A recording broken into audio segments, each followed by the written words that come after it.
through that lens, then we were able to see that, regardless of how committed an individual researcher or research team might be to the values of participatory research, when it's happening in an academic institution, at least in some respects, it's kind of doomed to fail.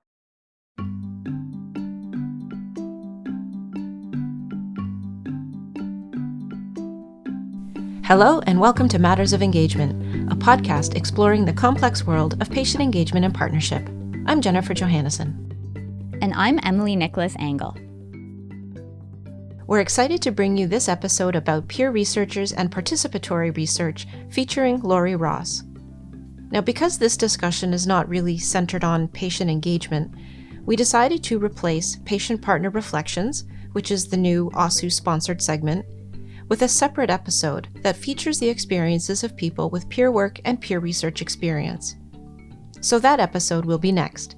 It features Jen Broad and Paula Tukey of the South Riverdale Community Health Centre in East Toronto. Okay, let's jump in. Here's our episode featuring Lori Ross.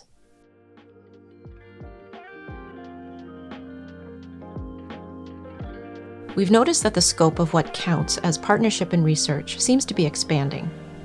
From the perspective of CIHR and OSU, pretty much any type of health research or engagement activity that involves patients beyond just being subjects is broadly counted as being on the spectrum of patient partnership.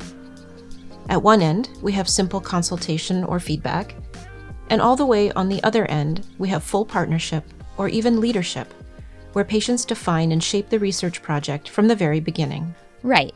And there are some methodologies and approaches that get included in this partnership spectrum that have been around for a very long time. Much longer than the more contemporary idea of patient partnership that we see today. These include participatory research, participatory action research, community-based research, or some combination of all of those. And these methodologies often include tools and frameworks related to social justice change and impact. They're also typically initiated or led by communities or stakeholders, not by institutions or organizations. Or at least, they're ideally driven by community goals and not by institutional agendas. So even though each of these methodologies are distinct and utilized in specific contexts, the lines between them can seem less distinct when we put them all under the same umbrella. Sometimes terms like participatory or community-based are used to describe health research projects where, in fact, patient partners were recruited to join an existing research team. And those projects may not be at all rooted in community priorities. Which makes understanding some of the dynamics and challenges related to involving patients more difficult. Participatory and community-based research projects are often complex undertakings that are highly context-specific and come with their own set of challenges, including the fact that they don't fit easily into institutional bureaucracies and processes. Perhaps if we better understood some of the challenges in these methodologies, it would help explain some of the challenges that persist when partnering with patients in health research. Which brings us to our guest, Lori Ross.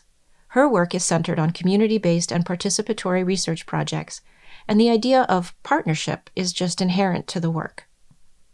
A recent project of hers caught our attention, and it led to a fascinating discussion about, well, as she puts it, the failures that she and the project team experienced. Lori is the principal investigator on a research project called PEERS, which stands for Peers Examining Experiences in Research. The project looks at the experience of peer researchers who engage in community-based research projects. We're first going to talk through some of the complexities of assembling a team that includes peer researchers, and then move on to the project and how the research team identified and described the failures. Here's Lori Ross. I work as a faculty member in the Dalla Lana School of Public Health at the University of Toronto. And so my program of research for many years has had pretty deeply embedded in it a commitment to participatory research. And so for this particular project, what we wanted to do was to actually research the practice of participatory research. So kind of a meta project, to like study the way that we study, basically. So PEERS stands for Peers Examining Experiences in Research. So that was the name of our project. And it was a 2-year study. It was federally funded, and it was to study specifically the practice of hiring peer researchers. So people who have lived experience of the thing that you're studying in research staff roles. So we wanted to basically understand, like, what are the benefits of doing that, but what are also the risks or potential harms of that practice. We focused in this study specifically on 4 different communities of identity or experience that face structural oppression in the Canadian context, communities that are often engaged in participatory research.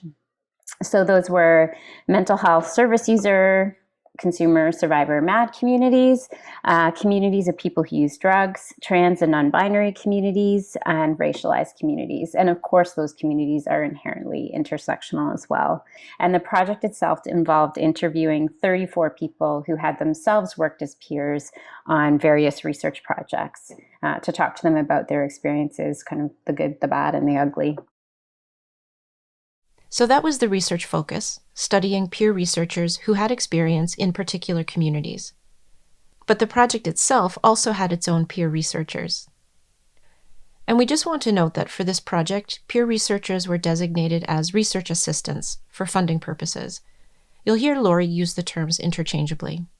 We asked about how they were selected, and whether it got complicated because of intersecting or overlapping experiences. We made sure to hire one research assistant who was connected to or had experience working as a peer for each of those 4 communities. But at the same time, we really valued all of the identities and experiences that people brought. So just because someone was hired as the peer for a particular community, for example, didn't mean that we weren't also, interested in and valuing the experiences they had in relation to other communities, both those that we were explicitly researching and those that we weren't. And definitely what we found was that people's experiences that they brought to peer research, but for our staff, but also in the study, they weren't linked to one specific community or experience, right? And the way that you experience, let's say for research projects that we're looking at homelessness. So the way that you experience homelessness as a white person is necessarily different than the way you experience homelessness as a person of color. They're not equivalent experiences. So we were very aware of that, both in the context of our own project, but also in the research itself.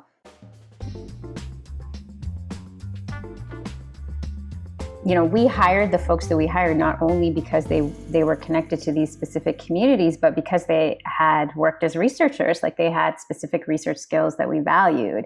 So, what's more important than, or can you give greater importance to one of those types of experiences over another? Like, that's a very tricky question, and I think is really contextual, right? Depends on the specific thing that you're trying to figure out. Like, I think if I'm trying to figure out what's the best way to recruit people who use drugs, then someone's lived experiences in those communities is really essential. If I'm trying to figure out, though, like, what are the ethical implications of different approaches to recruitment, then there's probably some academic or research expertise that's necessary to help answer that question as well. So there were lots of discussions that involved lots of different combinations of people with different combinations of expertise. Just like we see in patient partnership, Lori came up against some of the practical realities of working with a diversity of people living in a variety of different circumstances. So we had in this project a team, quite a large team of academic investigators, and we had the 4 peer research staff that we hired, and there's lots of overlap between those categories in terms of having lived experience and having research experience, right? But not all of those people were consistently around the decision-making table when decisions were being made, because some of us worked in full-time positions in universities, and some of us were working 1 day a week on this project and juggling lots of other things at the same time. So while we, really valued that expertise and experience, the practical reality was that the way the project was structured, and necessarily structured because of the budget and so on, was that some people's expertise was more available to decision making than others. that's one of the failures that I talk about in the project like that happens. The decision-making structure of the project is often in place before you hire the peer researchers, because you have to have that team together before you can even apply for the grant. Like, that's just the way the funding mechanism works. This is a common critique of many types of funded research that include community members, stakeholders, or patients. Typically, there's just no money to compensate people until the project is funded. Yet increasingly, there's pressure from communities and patient partners, as well as the funders themselves, for there to be engagement during or even before the application process. Whether you're calling it participatory or community-based research, absolutely, in an ideal world, the communities that the research is about would be involved from the very beginning in formulating the project. That's absolutely correct. So was this project then properly participatory or not? I'm sure different people would answer that question differently. For me, though, it does come back to questions about like whose experience counts as lived experience, because there were academic members of our research team who had experience working as peer researchers as well, right? So it's not like those perspectives were completely absent as we were conceptualizing this project. But obviously someone who is now situated in an academic position, their experience of that is quite different than the person who is currently at that time working usually in precarious contract to contract type of work. That ideal scenario where the community is involved in conceptualizing the project, that's pretty complicated given the current funding structure, unless you're asking people to do free labor, right? Like you need to have money in order to properly engage people. I don't know, maybe 10 years ago, we had a funding landscape where that was more possible, where actually some of the major funders had funding envelopes that were meant for that kind of development work. And that does still exist in some capacities, but my experience is that it's very competitive. So your project actually has to be pretty far developed before you are competitive for those funding envelopes that are about building your project. This is definitely an issue in academic research projects that go through the usual health research funding process. It's quite a bit different from community-based research, where the research question is often formulated well before others are brought in or funding applications are made. We asked Lori if there is some way to bring this idea into academic projects. Rather than involve stakeholders only after receiving funding, why not conduct research on questions that have already been identified? At least you'd know that the community endorsed the question in the first place, because it was theirs to begin with. Well, no, I've definitely done it that way too. Like I've done projects for sure where what happened was the community came with a specific question and we worked together to figure out how to get that funded and do that work. But what you said is absolutely true. Then typically for most funders, the community organization isn't eligible to hold the funds. And then what if it's not an organization? What if it's a community activist or, a grassroots organization that doesn't have any kind of infrastructure to hold funds like that? So the funding comes through the academic institution. And then, like you said, all the rules and policies and whatnot of the academic institution apply. And so the power lies where the money sits. As we were talking to Lori about the Peers Project, we learned that they were actually writing up an independent piece, separate from the findings of the research. It wasn't part of the original plan, but it emerged as something relevant. It's a reflexive piece about what the researchers saw as failures. We were thinking about it as kind of a meta project where you're doing the thing at the same time as you're studying it, right? And so we anticipated that our experiences would give insight into our questions about the benefits and harms of peer research alongside the data that we were collecting. We sort of saw it as two different complementary data sources. It hadn't really been planned to have the two different perspectives in an intentional way. When we wrote about the autoethnographic component, we were really talking about the peer researchers' experiences, that we would support them in terms of time and resources and skills to collect their own reflections in whatever way made the most sense for them.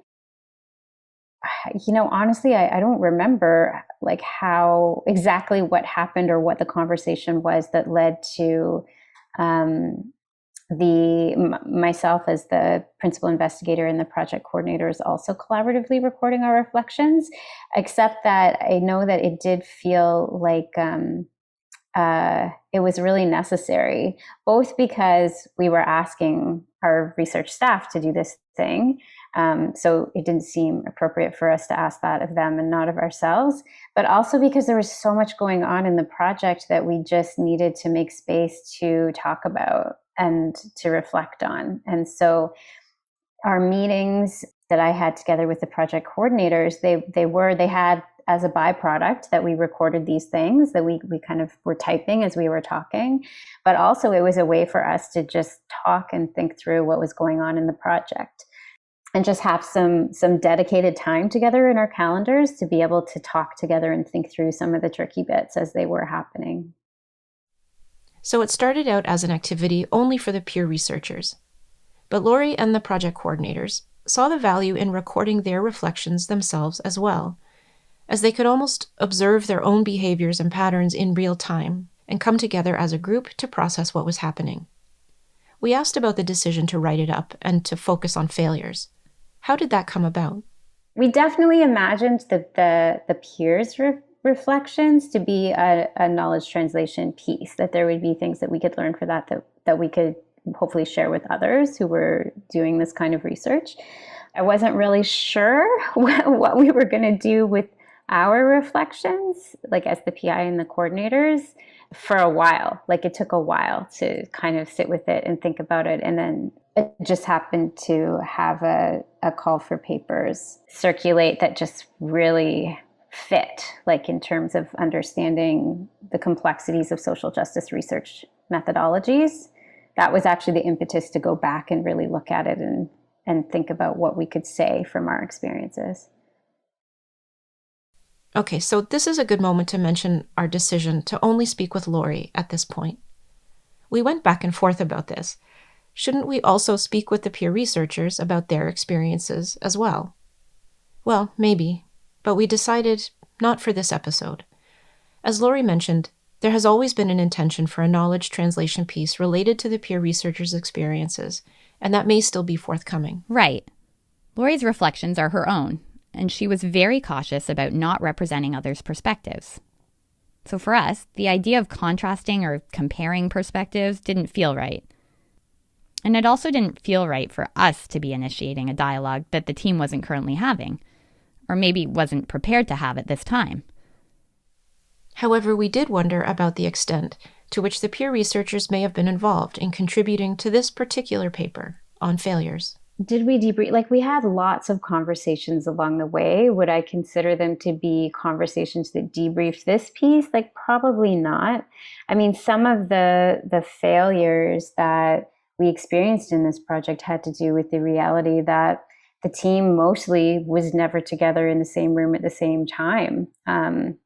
We were employing folks to work one day a week. And so they had lots of other things going on in their lives that meant that they weren't necessarily available at the same time that one another were available, right? Like even having the 4 staff in a room together, much less the rest of the academic members of the team, was pretty much impossible. So that was, that was one of the failures happening at the micro level that I could trace back to the way that our grant was funded and structured that meant we were, precariously employing people, essentially.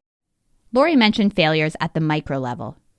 This is part of the wider analysis they embarked on to contextualize and explain what was happening. So when we went back to analyze our reflections, we really intentionally wanted to try to focus in on what we experienced as the failures of our projects. So the situations where we felt like we were not able to realize the values that underlie participatory research, and particularly the values related to power sharing, which are really fundamental to what participatory research is all about. In order to do that, in our analysis, we took a close look at what we have referred to as the macro level factors, meso level factors, and micro level factors that contributed to the failures. Micro level failures were focused on things like relationships between people, things like team dynamics and communication. And then at the meso level, we focused on institutions. And so in this work, the institutions that were most relevant were the university, where the research was happening, and the funder, the federal funding body. And then at the macro level, we're looking at things like structural forces, so intersecting forms of oppression, neoliberalism, so those things that are happening like on the kind of far outer circle, I guess. Okay, let's pause again here to briefly define what Lori means by neoliberalism, as she mentions the term a few times throughout the discussion. Here's a definition she uses.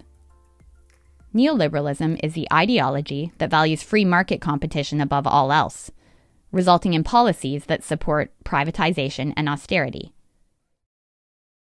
So what this means for public institutions, like universities and public services and governments, is that there's a lot of pressure driven by money and profit to show relevance, efficiency, and to demonstrate impact. Now, this sounds familiar, right? These are all things we hear quite openly as justification for patient engagement and partnership. They're supposed to make research and health services more relevant. Now, this notion appeals to common sense, but this push for relevance and impact can be traced directly to the valuing of free market competition and privatization. Okay, so Lori went on to explain how the three levels of factors, macro, meso, micro, are connected. Outer circle, I guess. So we used our reflections to help us understand how all those different kinds of factors were coming together to lead to the failures that we saw happening in our project. So when we did that, we could see much more clearly how the higher level forces, so macro level and sometimes meso level forces, were ultimately leading to the failures that we saw happening at other levels. We could see, for example, how what we might have experienced as failures in team dynamics and communication were profoundly shaped by the way that neoliberalism constrains what's possible in an academic institution. For example, in the precarity of research assistant work and the specific policies around how people get paid, even the physical spaces where people work are all structured by neoliberalism, and how neoliberalism defines what an academic institution looks like and functions like. In doing that, then, we came up with this idea of proximal actors. So we're defining proximal actors to be the individuals or sometimes organizations who appear to be responsible for a particular action and its consequences, but are actually acting on behalf of or sometimes within the constraints that are defined by an actor at a higher level. So, for example, if we look at payment policies, when they weren't grounded in the realities of the lives of our research assistants, which they often were not, it could look, I'm sure, to our research assistants like we, as the principal investigator and project coordinators, were not supportive or not aware of the complexities and conditions that they were dealing with. And then it looks to us as the principal investigator and project coordinators, like the university is being unsupportive by having these policies in place. But if you trace it back even further, you can see that those policies, they're arising out of neoliberalism, right? Working in concert with these different forms of structural oppression related to class and race and other factors to structure whose labor is actually valued and how it's valued. Through that lens, then, we were able to see that, regardless of how committed an individual researcher or research team might be to the values of participatory research, when it's happening in an academic institution, at least, in some respects, it's kind of doomed to fail, right? Because you're constrained by these macro level forces that don't actually permit you to do the things that you would need to do to really properly share power. While there's value in doing this kind of analytic work to better explain what's happening, it's also reasonable to think that these particular outcomes could have been anticipated. We asked Lori, isn't it kind of inevitable that you'd come up against institutional constraints? Yeah, I would say that some things did feel inevitable. The lens that I'm taking into my research already is that structural oppression is everywhere and affects everything. So it's not like I thought that wasn't going to show up in this project. But I guess what did come up, or what wasn't surprising exactly, but was really helpful, is that when you're in the middle of the messiness of a project, you can't necessarily in that moment see with good perspective what is causing the mess. This process of analyzing our reflections was really helpful for me as a way to like step back from the mess and have a better viewpoint on what was really structuring what was happening in our project, and to really be able to trace it back to its roots. So not that it was surprising, but it made things visible, I think, that weren't visible necessarily in the moment. So when it comes to bureaucracy and big institutions, there can be endless constraints and what feels like unnecessary restrictions and barriers. But at the same time, creative ways can be found to get around some of the rules and maybe fly under the radar. We wondered if the team had figured out any workarounds.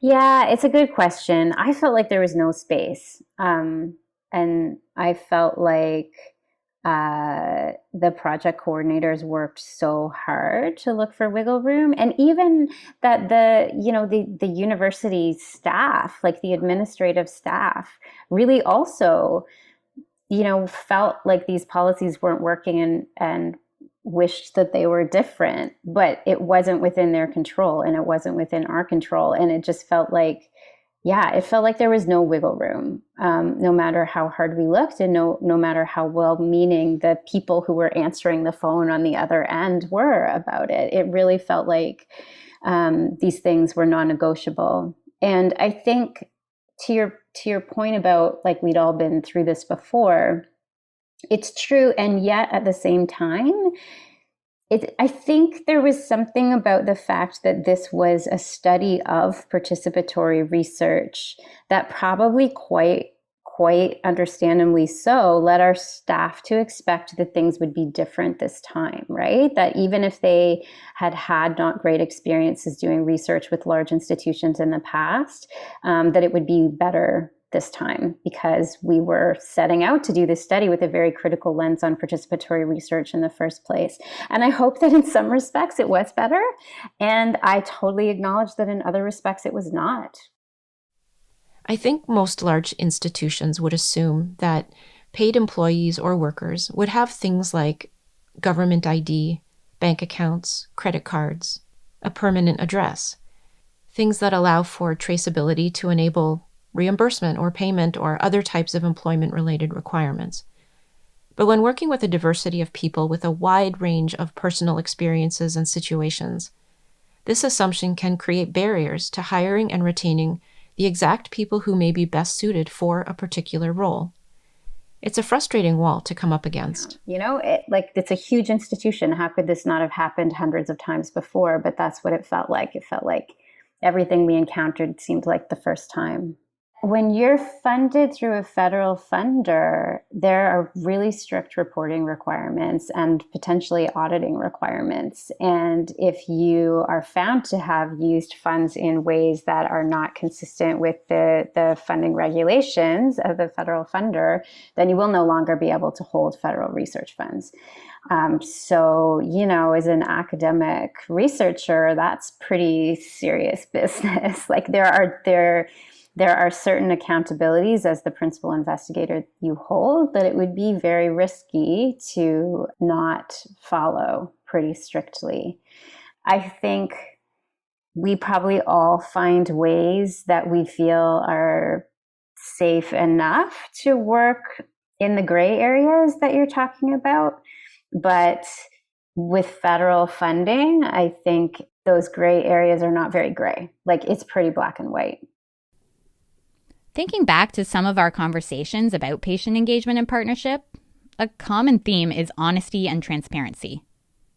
So if there are known barriers or limitations or challenges, it's advised to be upfront about them and communicate them so people can decide if they want to be involved under those conditions.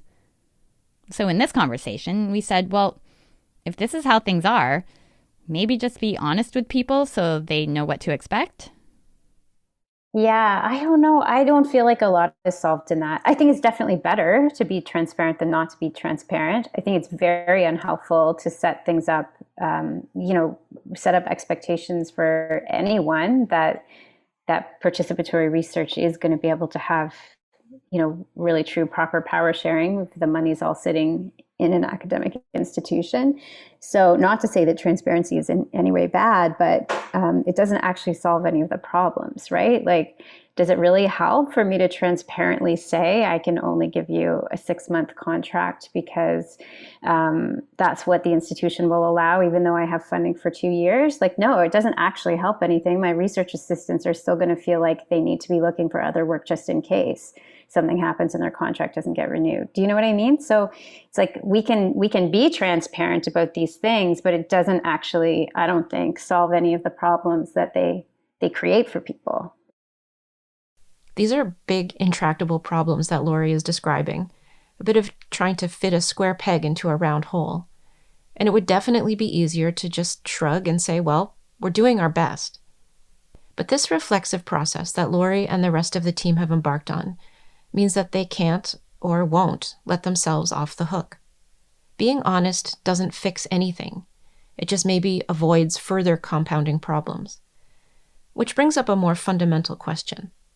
I mean, why do this all in the first place, if you know deep down that conditions aren't likely to be different?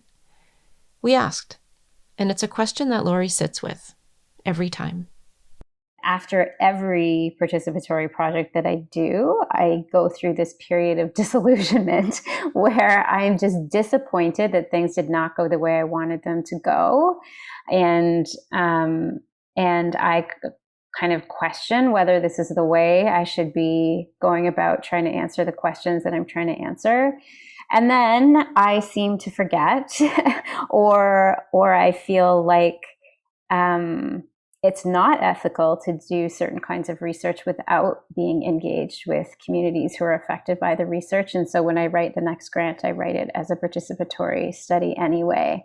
And I guess just hope that I will have learned things that will make it a bit better. But I'm not sure, honestly. And I feel like I'm less sure this time around after finishing this project. I think because in this project, we were actually studying it. We were actually studying the messiness of it, not just, some other thing using these methods. And so it's definitely left me with lots of questions about whether it's necessarily better. If this is the space that we have to conduct research in, is it necessarily more ethical to bring communities into it than to try to find other ways to do the work? I'm not sure. I haven't answered that question for myself yet. Anybody who's involved in these conversations pretty universally feels that it's not okay to be producing knowledge about communities without the input of communities. But at the same time, we're acknowledging that if we're situated in large institutions like a university, there are ways that we are constrained in being able to do a good job of that. So what I want to be involved in is conversations about what are the alternatives, like what are the ways in which we do responsible and respectful and ethical work that has meaningful impact for communities, that doesn't reproduce these power relationships.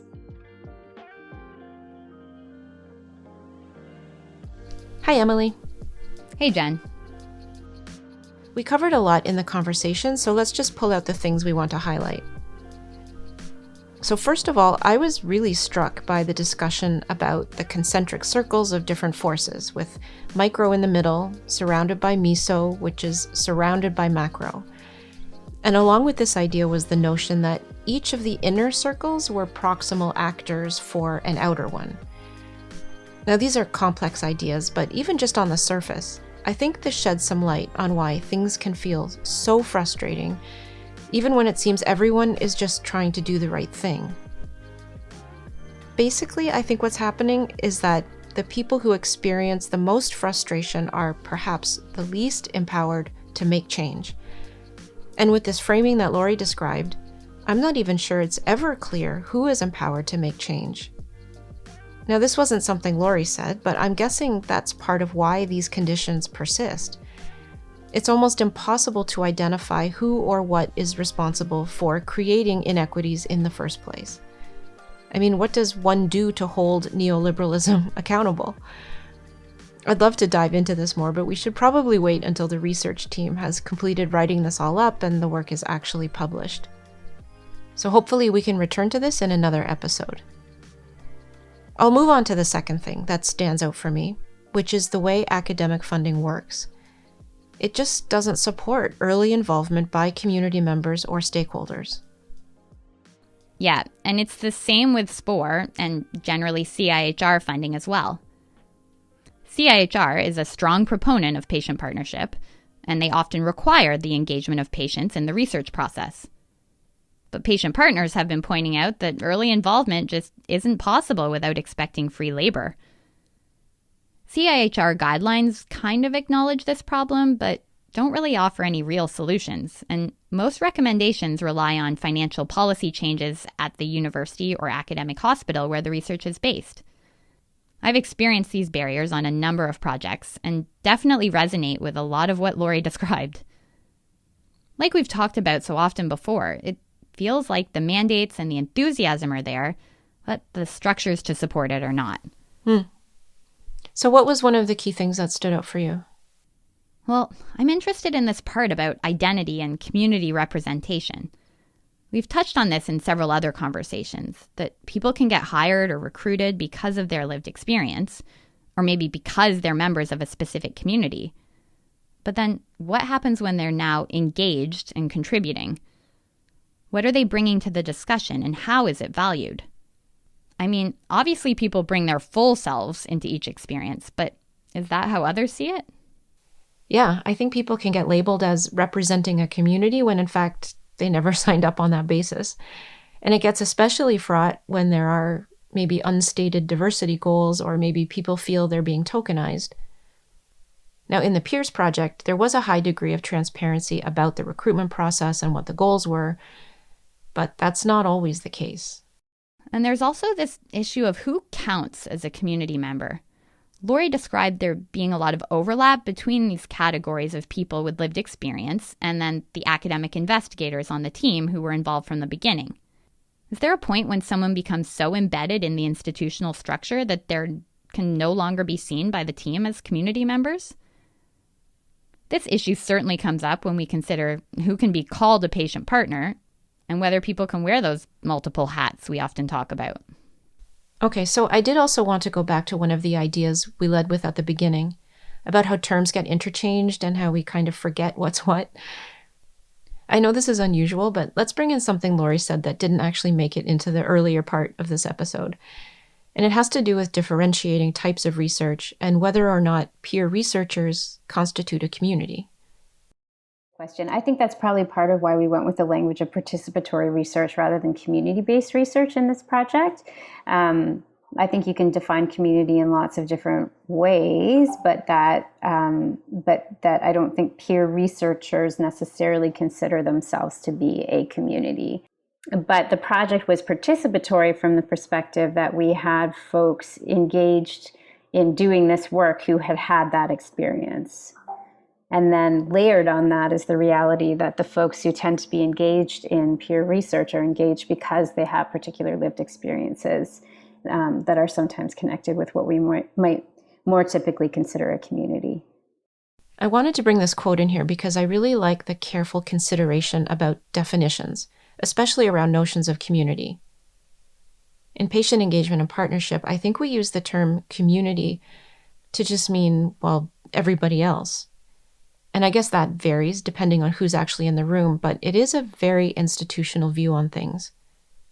Whether certain groups of stakeholders self-identify as a community is not often considered. There may be only a community in the eyes of the institution.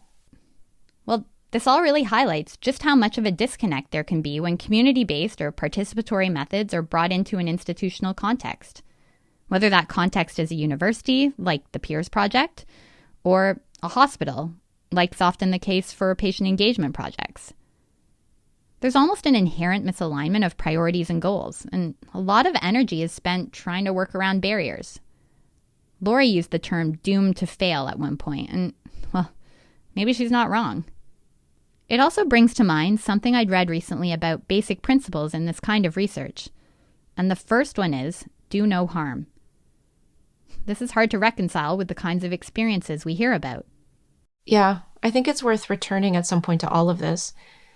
As Lori expressed, it's a widely held belief that it's not okay to produce knowledge about communities without involving them. And I think there are a lot of assumptions packed into that belief, which kind of sets up an uneasy tension between communities and academic research institutions. I'd be curious to find out what it is like on the community side. How is community-based or participatory research experienced from their point of view? And I think this Peers project starts to chip away at some of those questions. And I know there's other literature on this, so yeah, let's definitely come back to it. Okay, I think that's a good place to wrap up for now. Thanks to Lori Ross for participating in this episode. We'll include a link to the Peers project in the show notes, and we'll provide an update when the team starts publishing their findings. If you have any questions or comments, please get in touch through our website at mattersofengagement.com. Oh, and by the way, we now have a listener phone line. You can call and leave a recorded message, which we may use in a future episode. You can check out our website for details.